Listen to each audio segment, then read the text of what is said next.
With the recent Fallout Fortnite crossover, Why are we still here? Just to suffer? I decided that I wanted to make this video because I think something very important needs to be said here. This is overall a bad thing for Fallout, and yet another sign that Fallout is falling into that general consumer trap. Starfield's recent release shows Bethesda's dumbing down RPGs to fit that general mainstream audience, with little control over the world, uninteresting fetch quests making up a majority of the game, boring factions with black and white goals and very little nuance to boot. But hey, at least the combat was good. Haha.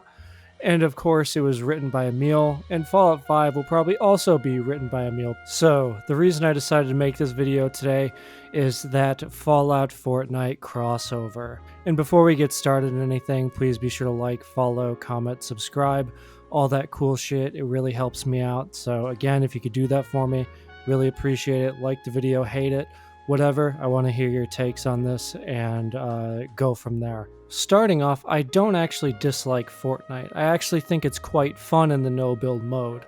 But again, it's a perfect example of popularity changing a game for the worst. The game is now flooded with bots and AI enemies to make you feel good when you play.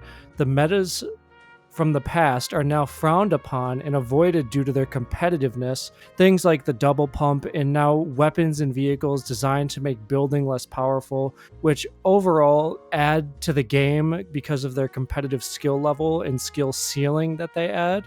But their general strategy was to add more nonsense to the game, like the Thanos Gauntlet, lightsaber, force powers, Kamehameha, and other extremely OP weapons that guarantee kills if you have more than 2 brain cells to rub together, generally toning down the skill ceiling when you're in any kind of online competitive environment. While I don't think this crossover is the death of Fallout or anything that extreme, I'm sure some other people might be using some incredible hyperbole there.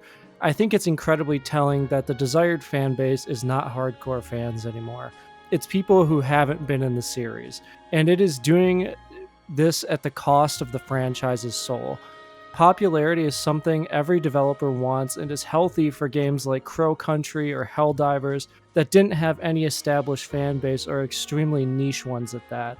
These indie companies are usually bolstered by it and given new budgets to make better and more interesting titles in the future that are allowed to be niche and directed at a specific audience versus the general audience. Which is why I think indie games are the future of games in general. Games that are made for specific audiences are always going to be more meaningful because they'll focus on the key aspects of what make those games and those genres so great, or what makes a franchise so amazing. Franchises that go the route Fallout is going are focused on that homogeneous, generalized gameplay that so many people hate and encapsulate exactly what Fallout 4 and 76 were trying to do, and why they're so universally panned, at least for the last 9 years. Games that are made for the masses don't feel specialized. The reason people loved Bungie's Halos are because they were made for Halo fans. They drew you in with their unique style and flair, and were made to compete with the larger games of their era, not mimic them or dumb them down for an audience they weren't sure was even going to play it in the first place. The reason people loved Gears of War was for its unique gameplay, gritty style, and dark sense of humor. But now you look at both of these franchises, they've hit that critical mass of popularity where people will play them regardless. Effort is toned down because of this, and you get mediocre releases such as Halo 5, which focus solely on the competitive aspects of Halo and not what made the game fun to be competitive in the first place. And making the game rated T for teen for a larger audience is such a fucking joke. Or Gears of War 4, where all the grittiness is thrown out of the window for cheap gore and Marvel humor. Go. You do remember we're going straight down into a giant hive of monsters, right? I admit, in my excitement, that I kind of forgot about that. They fly now? They fly now! Not to mention the girl bossing the 5th game tries to do, only to come off as one of the most unlikable characters in the franchise. I think Queen Mira was more endearing than Kate, for Christ's sake. Or missing the point of the Carmines entirely and killing one without even letting you meet them, to which I will credit them for at least trying with Lizzie. This can be seen even further when you look at a series like Call of Duty, which used to be a gritty shooter with movie-esque campaigns with memorable scenes and fun gameplay that felt familiar, but meaningful changes were sprinkled throughout that made the gameplay feel fresh in each installment. Specifically here, we're talking about the golden era of Call of Duty, such as Call of Duty 4 through Black Ops 2. The games fell off significantly after, but there was some bangers thrown in the mix with Advanced Warfare, Infinite Warfare's campaign, and of course Modern Warfare 2019. But now the game is a shell of itself, and its most recent releases you can see nothing but lazy level design, shameless asset and map flips from Warzone, and terrible writing. Because they know the game will sell no matter what. Remember when Call of Duty took itself seriously at some level? Sure, there was funny dude weed jokes thrown in from time to time, but it was never, you can now play as insert rapper or insert streamer, haha, kill your enemy with a bong. The games don't need to be as popular as Call of Duty for a development company, especially one owned by the likes of Microsoft, to immediately go the route of soulless cash grabs for these games. Starfield is that perfect example. I think it's crazy to assume that a title like Elder Scrolls or Fallout won't fall victim to the same mentality that, oh fuck that, fans will fix it for us, or we can just fix it later. What's the point in writing a good story if people won't pay attention? With recent layoffs at Microsoft and years of reported record profits, this shitty trend shows no sign of stopping unless people actually get smart about this stuff. It's actually insane to me that after all the shit Microsoft has pulled on Bethesda as of the recording of this video, people are actually hype about the Fallout Fortnite collab. They go and shut down all of these great studios acting like they're saving the company in doing so.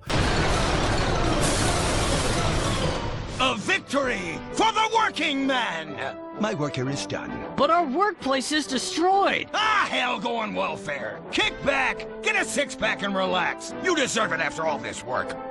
Why do we just want to work? Despite them literally the next day saying, oh, we need companies that make these smaller smash hits, only to go cash in on the Fallout TV show clout for Fortnite money. I know Chris Avallone recently stated in his review of the Fallout show that the whole critique of rampant capitalism and that theme in the non-Bethesda titles was never a focused intention of the series. But goddamn if something like this doesn't feel ironic to the spirit of the series. And it just goes to show that the modern masses have zero attention span, nor do they care as long as they have another thing to buy. I don't understand why massive communities still perpetrate this idea that new fans are always a good thing, or exposure of the property by any means necessary will somehow result in better games in the future. When time and time again, we see that what's popular in gaming generally fucking sucks now. This isn't 2007 where these companies were run by gamers and artists who would put their success into their work. Mainstream gaming is now entirely dominated by suits, activist writers, and people who are obviously jaded they couldn't make it into the movie industry. Just so you at home know, we haven't touched the controller for 45 minutes. It's silly to me that people assume that exposure to larger audiences will somehow result in anything but more corporate greed and franchises dumbing down to match. It seems to me that corporate shilling or franchise shilling is at an all-time high when it comes to Bethesda specifically, but honestly this counts to any other big-name media company. These massive brigading communities, specifically like the Fallout subreddits, are overrun with people trying to justify a company shilling out to Fortnite, that especially one that's directly involved with the shutdowns of several of their major studios amid recent success, acting as if Microsoft somehow played the only role in this, which we all know that's not true. Even if it was only Microsoft, there seems to be a giant disconnect where people don't seem to understand that a series reaching that dedicated generalized audience will only serve to pump out more slop and further corporatize everything involved. Look at World of Warcraft. The game served a niche audience and exploded because of it. But as it grew, Blizzard started pandering to non-MMO players, the company went full corpo mode, and now the game is total shit and hasn't had a game-defining expansion since Legion. These companies get so popularized that all they can see from the player base is dollar signs. As these games grow, so do the companies that hold them. As the companies grow, so do their investors. With more investors, you get more corporatized products made by committee instead of artists. I think it's about time gamers in general sought for these companies to shrink and not expand. Because all expansion has got us is lackluster, live service trash, microtransaction hell, and poor releases. And that's not to say investment is a bad thing. Of course, it's going to be good. But when you're looking at good investment, you're looking at companies like Larian, where the investors don't have an effect on the games because they know what they're doing. They have people that know what they're doing and how to handle it, so they're not just giving in to every investor demand to make a live service piece of shit and put it out there. If a company like Microsoft had more obligation to old and existing fans, instead of trying to gain exposure through any means necessary, I think it would impact the industry in a much more positive manner. Studios like Larian or FromSoft are capable of making hit after hit because they understand their core audience and that their core audience will support them. They make games that are specialized for a niche of people, but end up exploding because that niche of people that play the games spread them naturally via word of mouth, not shitty crossovers meant to rake in a general audience. The general audience can be obtained through niche. Elden Ring has proved this to us. Baldur's Gate 3 has proved this to us. But going through these cheap routes of crossovers and TV shows isn't going to make the games better. That has to be done from the inside, from developers that listen to the core fan base and make unique games that fill those niches. Because a game that fills its niche well will always become popular among everyone, because it's just that damn good.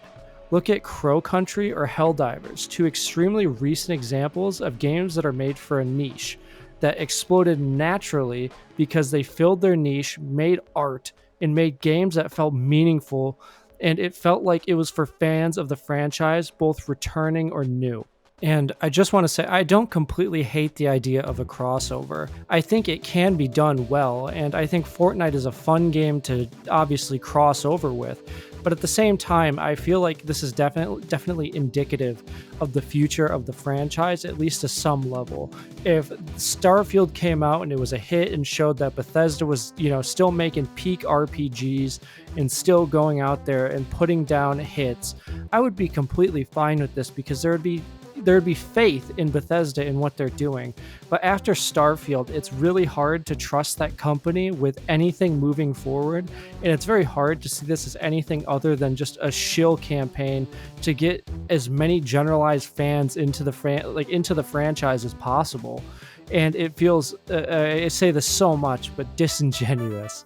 So I just wanted to make this quick video and kind of get your guys' opinion on this. This is something that obviously I take, somewhat seriously as someone who takes the time to make videos like these.